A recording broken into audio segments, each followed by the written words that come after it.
मुंबई लोकलमध्ये काल दरवाजा लावण्याच्या अत्यंत क्षुल्लक अशा कारणावरून एका तरुणाची चाकूने भोसकून हत्या करण्यात आली होती आणि याच मुद्द्यावरून काँग्रेसचे आमदार नाना पटोले यांनी विधानसभेमध्ये काही प्रश्न विचारले आहेत। लोकलमधील प्रवास सुरक्षित नसेल तर हे धक्कादायक असल्याचं देखील पटोलेंनी म्हटलंय।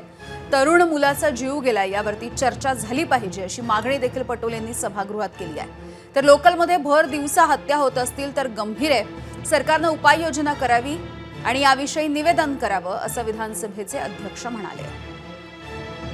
सर्वसामान्य लोकांनी जगावं की नको जगावं, त्याला जगण्याचं स्थान आहे की नाही या सरकारमध्ये, अशा पद्धतीची परिस्थिती झाली। अध्यक्ष महाराज, आपण त्या ठिकाणी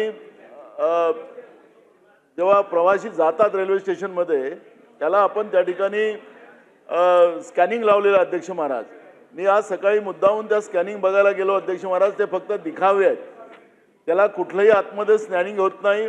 तिथं पोलीसवाले बसले राहतात। रेल्वेमध्ये सर्वसामान्य माणूस त्या ठिकाणी प्रवास करतो आणि त्याच्या सुरक्षेसाठी कुठली व्यवस्था या राज्यात नसेल ती गंभीर बाब आहे। अध्यक्ष महाराज, कालची घटना जी आहे ती आज संपूर्ण महाराष्ट्रासाठीच वेदनादायक झालेली आहे। अध्यक्ष महाराज, आणि मी तुम्हाला सांगतो अध्यक्ष महाराज, मी सकाळी गेल्यानंतर अनेक जे लोकलमध्ये प्रवास करणारी लोक मला भेटलीत, ते मला सांगत होते अध्यक्ष महाराज की आता आम्हाला रस्त्यावरून चालायला भीती वाटायला लागली।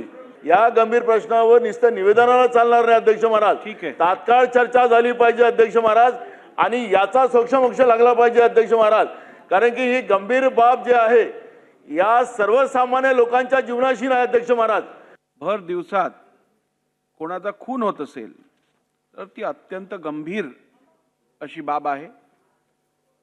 जरी रेल्वे स्टेशनचं नियंत्रण हे रेल्वे डिपार्टमेंटकडे असलं तरी त्या स्टेशन्सवरती कायदा सुव्यवस्थेची जबाबदारी ही संपूर्णपणे महाराष्ट्र शासनाची आहे आणि त्याकरिता महाराष्ट्र शासनाचं रेल्वे पोलीस फोर्स पण आहे, त्यात सिनियर IPS अधिकारी पण नियुक्त झालेले आहेत। असं असतानाही जर का अशी गंभीर घटना मुंबई शहरात होत असेल तर ती खेदजनक आहे। शासनाने या संदर्भात त्वरित